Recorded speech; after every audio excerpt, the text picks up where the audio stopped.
Hindi ko kayo pumapapil nga. Lintik yung mga nagsasalita ngayon eh. Mga congressman na yan, lahat yan ayaw doon eh.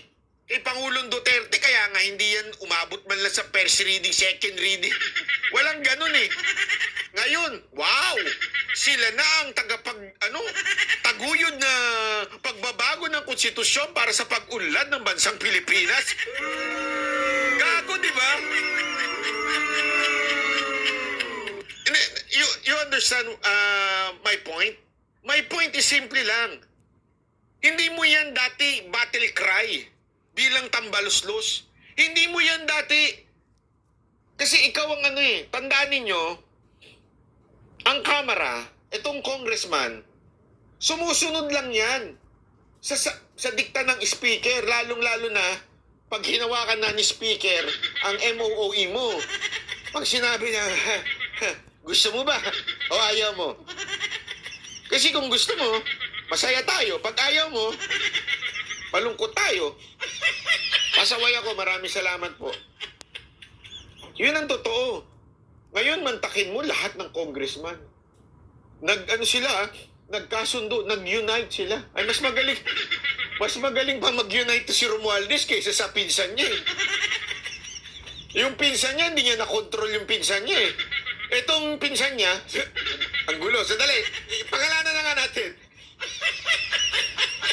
Mas magaling pang mag-control, mas magaling pang mag-unite si Romualdez kaysa kay Marcos.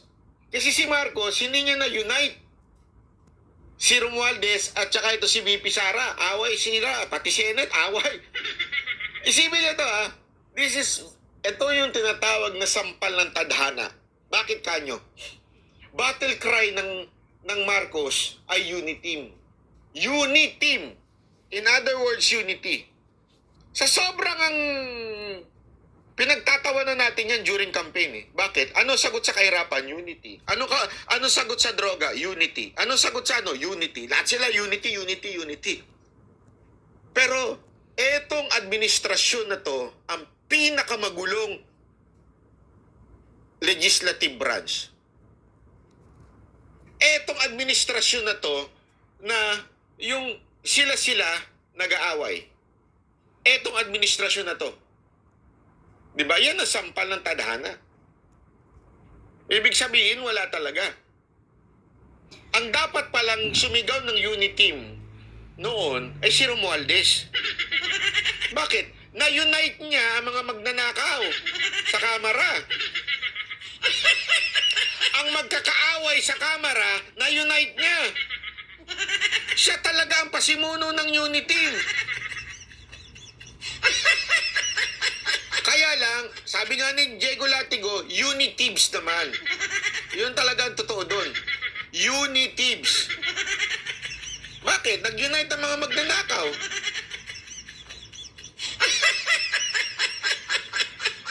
Di ba? Isipin mo yan United sila ngayon as one. Alam mo, ang hirap niyan, honestly, ang yaman ni Romualdez, ang hirap niyan i-unite. Ilan silang 200 plus sila na nagmamagaling dyan? Ang dami nagmamagaling dyan sa Kamara.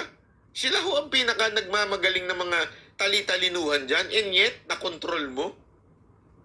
Dahil sa pera, pinagmudmud ng pera ang mga mukha ng mga congressman. Ang mga tali-talinuhan, ang mga galing-galingan, mahirap yan i-unite through principles.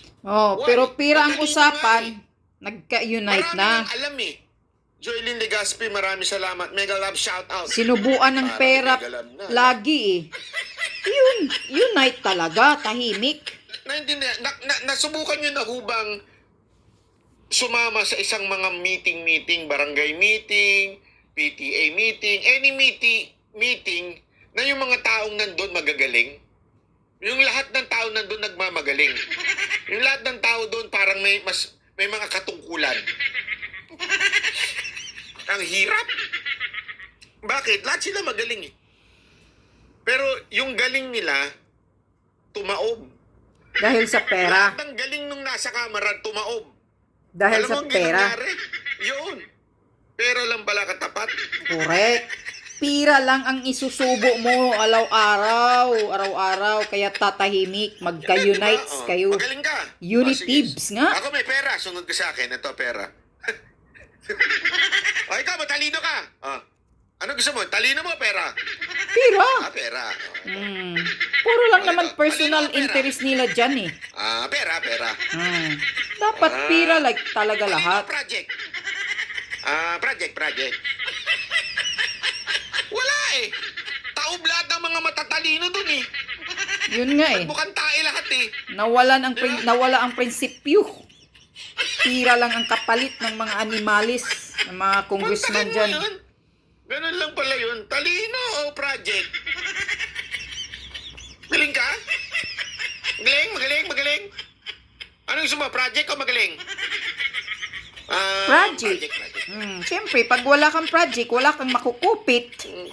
Kaya nga, balik tayo doon sa pinag-uusapan natin.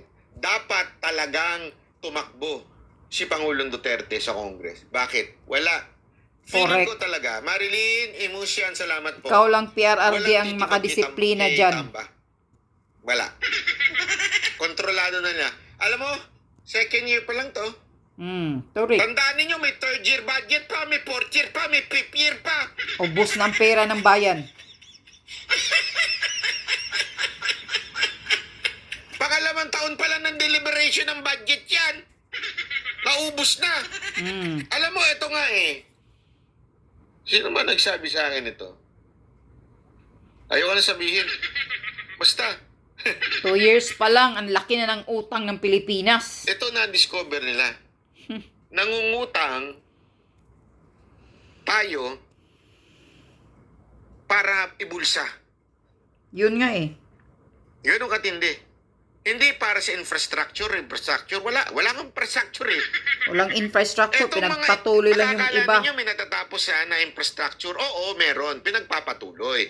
Pero yan, allotted na lahat yung budget dyan. May budget na yan kay PRRD pa. Kaya nga 'di ba may pumuna diyan na lumabas sa balita yan sa DPWH, wala nang bagong budget sa infrastructure. Hininto na nga daw Ayun, eh, yung budget sa Senator Amy DPWH eh, sabi Wala. ni Amy. Ibig sabihin, pataas ng pataas ang pag-uutang natin, saan napupunta? Sa bulsa. Sa ayuda.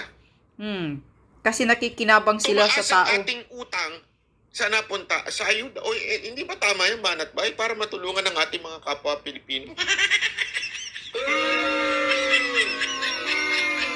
Ginagamit ayuda para pamulitika sila. Oo, matutulungan. Barya, mabibigay sa kanila. Barya lang yan Barya. sa inyo. Mga ayudang binigay. Mostly, wala din.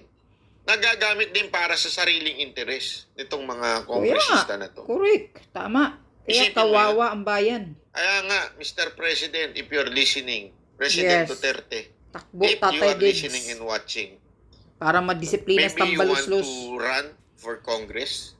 Kasi may nababalitaan ako na may bulong-bulungan daw. May mga nagsasuggest sa inyo. Hindi ko na lang sasabihin kung sino. Pero may mga naririnig ako na nagsasuggest daw na yun ang takbuhin ninyo. Tapos, tapatan nyo si Romualdez Yes. sa Kamara. Kasi kayo lang, Mr. PRRD, ang kakayan tumapat dyan. Yung mga atapang-atao dyan, Wala na. maluktot na. Napahira na ng pira ang mga bunganga dyan ng ibang mga magagaling kuno. Hindi, totoo naman eh. Di ba? Wala na, bubaluktot na. Kawawa. Kawawa talaga.